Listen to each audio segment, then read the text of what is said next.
அனைவருக்கும் வணக்கம்.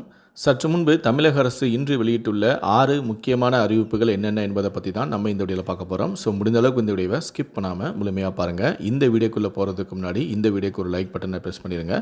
நீங்கள் இது வரைக்கும் என்னோட சேனலை சப்ஸ்கிரைப் பண்ணாமல் இருந்தீங்கன்னா மறக்காமல் சப்ஸ்கிரைப் பண்ணிக்கோங்க. கூடவே அந்த பெல் சிம்பிளையும் மறக்காமல் கிளிக் பண்ணிக்கோங்க. சரி, வாங்க இப்போ நாம் வீடியோக்குள்ளே போகலாம். முதல் அறிவிப்பு: அரசு பள்ளிகளின் கட்டிடங்களை ஆய்வு செய்து 100% உறுதித்தன்மையுடன் உள்ளதா என்பதை உறுதிப்படுத்த வேண்டும் எனவும் 28ஆம் தேதிக்குள் அறிக்கை அளிக்க வேண்டும் எனவும் உத்தரவு பிறப்பிக்கப்பட்டுள்ளது.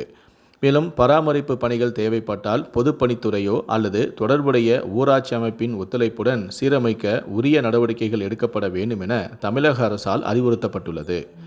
இரண்டாவது அறிவிப்பு: 12ஆம் வகுப்பு பொதுத் தேர்வு மதிப்பெண்களுடன் 9, 10 மற்றும் 11ஆம் வகுப்பு இறுதித் தேர்வு மதிப்பெண்களையும் சேர்க்க வேண்டும் எனவும் மத்திய கல்வி அமைச்சகத்துக்கு தேசிய கல்வி ஆராய்ச்சி மற்றும் பயிற்சி கவுன்சில் பரிந்துரை செய்துள்ளது. மூன்றாவது அறிவிப்பு: எமிஸ்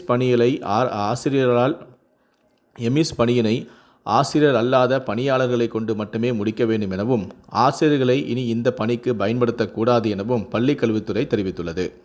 நான்காவது அறிவிப்பு: 1535 கோடி நிதி ஒதுக்கீட்டில் 3000 புதிய பேருந்துகளை கொள்முதல் செய்ய போக்குவரத்து துறை திட்டமிட்டுள்ளது.